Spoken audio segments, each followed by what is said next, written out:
toutes nos excuses pour le retard constaté dans le démarrage de cette émission. Du coup, on ne pourra donc plus évoquer le premier sujet. On passera rapidement à la Côte d'Ivoire pour évoquer donc la fin du franc CFA, une fin actée par Macron à Abidjan. On parlera également de l'Algérie. Le général Gaïd Salah a tiré sa révérence aujourd'hui. Et puis nous évoquerons en troisième position le Togo, nouvelle avalanche de candidature pour la présidentielle 2020. Autour du plateau, l'équipe est au complet. Ambroise Ponjo de Guardian. Bonsoir Ambroise. Bonsoir Samuel, bonsoir les confrères, bonsoir les chers spectatrices et les téléspectateurs de la télévision New World TV. New World TV. Chris Sega, Express Info. Chris Sega, bonsoir. Bonsoir, je crois que Ambroise a salué tout le monde. Mais on le fait quand même. Bonsoir à tous les téléspectateurs, à toutes les téléspectatrices, en tout cas à tous qui nous suivent un peu partout au Togo et dans le monde. Dimas Dikodo, Forum de la semaine. Bonsoir Dimas. Ouais, l'écran m'a déjà présenté avec le doyen. Donc, je salue tout le monde, je salue toutes celles et tous ceux qui nous suivent en direct. La Côte d'Ivoire, pour commencer, Emmanuel Macron s'est imposé samedi à Abidjan en défenseur d'une relation décomplexée de la France avec l'Afrique en annonçant la fin prochaine du franc CFA, l'un des derniers vestiges de la France-Afrique, et appelant à bâtir une nouvelle page après le colonialisme qui fut une faute de la République. L'écho verra le jour en 2020. Je m'en félicite, a déclaré le président français en citant le nom de la monnaie commune qui doit remplacer le franc CFA dans 8 pays francophones de l'Afrique de l'Ouest. Il a acté cette réforme historique majeure avec son homologue ivoirien Alassane Ouattara qui a détaillé l'accord conclu entre les 8 pays qui le représentent, donc à savoir Bénin, Burkina, Côte d'Ivoire, Guinée-Bissau, Mali, Niger, Sénégal et Togo. Et puis la France, Clisséga, quand on dit que c'est un moment historique, vous partagez cet optimisme? Du tout. Et je voudrais le dire fort pour espérer être entendu. Parce que, vous savez, j'ai l'impression que c'est la dénomination qui change. Parce que lorsque c'est Ouattara et Macron qui annoncent cela, ça me fait douter, en ce sens que vous savez très bien que Ouattara est le plus grand pourfendeur jusque-là d'un franc qui serait autre que le franc CFA. Et subitement, le voilà qui dit, qui est avec Macron qui sont en train d'acter la fin du franc CFA. Et Macron, je ne crois pas qu'il soit des plus enthousiastes pour dire que, on peut remplacer le franc CFA par autre chose. Mais maintenant, quelles sont les conditions dans lesquelles cette nouvelle monnaie-là va voir le jour? Est-ce que ce sont les conditions qui seront distinctes? Est-ce que la Banque européenne, en tout cas, ne va pas être en première ligne pour gérer cette monnaie-là? Je crois qu'on ne peut pas être enthousiaste rien qu'en entendant les gens dire que, c'est la fin du franc CFA. Parce que ce n'est pas la dénomination qui fait problème, à mon sens, mais c'est l'âme même de cette monnaie-là, dont on dit que c'est une monnaie d'oppression qui vient de l'oppresseur et qui est restée tangible dans la vie des Africains qui utilisent ce franc CFA-là jusqu'ici. Je crois que ça, c'est un effet d'annonce. Je ne sais pas ce qui va changer fondamentalement, parce que le franc CFA pose des problèmes techniques, des problèmes financiers, des problèmes économiques, et je crois que c'est face à ces différents problèmes-là,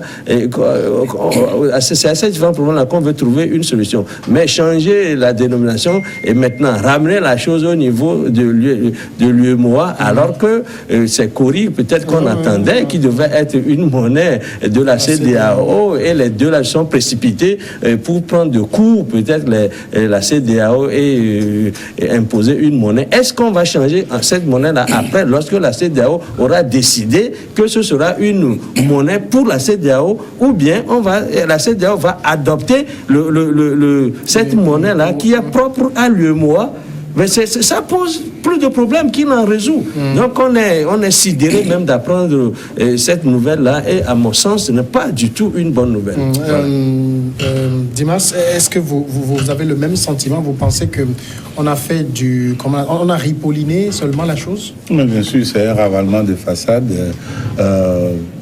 Trompe l'œil, en tout cas qui ne trompe personne, sauf peut-être ceux qui tiennent le discours là, pensant que c'est uniquement un discours politique destiné à une masse qui va prendre ça pour avaler. Mais rien ne change fondamentalement. La convertibilité est toujours liée à l'euro. Plus de 50% des avoirs seront toujours dans les réserves. C'est ce qui a été dit, c'est qu'il y a l'arrêt de la centralisation de 50% de réserves en France. Peut-être qu'il faut lui trouver une autre place, mais ça ne sera plus la France. Vous pensez que quand on dit que, pour le moment, la France, j'ai ça pour le moment, hein, on dit que, en attendant qu'on trouve une autre main, vous pensez qu'on trouvera ça? Non, c'est pas vrai. On dira que, mais on y reste. Hein? Ouais, quelle banque vous pensez qu'on va trouver? On ira trouver chez les Chinois, le yuan, banque centrale, ou bien ça ne va plus être un truc de franco-français. Mais ça change quoi? Ça change quoi si c'est européen? Ça change pas. Et où est-ce qu'on va continuer par frapper les monnaies? C'est toujours en France, hein? On va continuer par frapper. C'est pas décidé non plus. Non, oui, mais pourquoi ils ne décident pas? Donc rien n'est décidé. Donc on nous annonce qu'on a décidé de changer le nom du franc CFA. C'est tout. Mais sinon, tout y est. Donc, je dis, ça ne trompe personne. Et ce n'est pas de cela, ce n'est pas à cela que s'attendent les Africains en demandant le changement du franc CFA. Alors justement, Ambroise Ponjo, il y a une sorte de pessimisme sur ce plateau par rapport à cette annonce, en tout cas pour les deux premiers intervenants. Mais vous avez lu, c'est vrai, un peu l'optimisme de l'économiste togolais Kakono Boupo, qui a salué un moment historique, mais s'est dit prudent quand même. Il reconnaît qu'il y a une sorte d'historicité dans ce qui a été fait. Oui, il a intérêt à être prudent, parce que Kakono Boupo a intérêt à être prudent, parce qu'il est l'un des sentinelles de cette histoire. C'est l'un des tout premiers à affronter cette histoire de rejet du franc CFA qui lui a coûté son poste. D'ailleurs, le ministre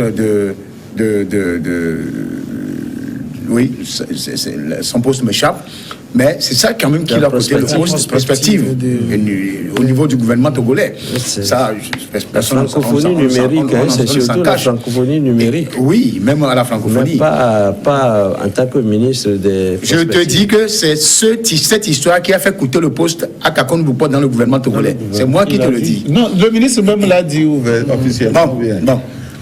Et vous savez, c'est un cinéma que les deux...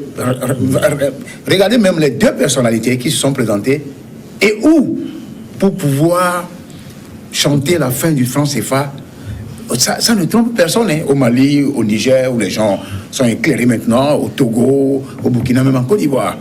Parce que d'abord, la Côte d'Ivoire, ajouté au Sénégal, c'est les gens... En dehors des élites de ces deux pays, et politiquement et au niveau étatique, c'est la continuité de la France-Afrique en Afrique, surtout dans les pays francophones.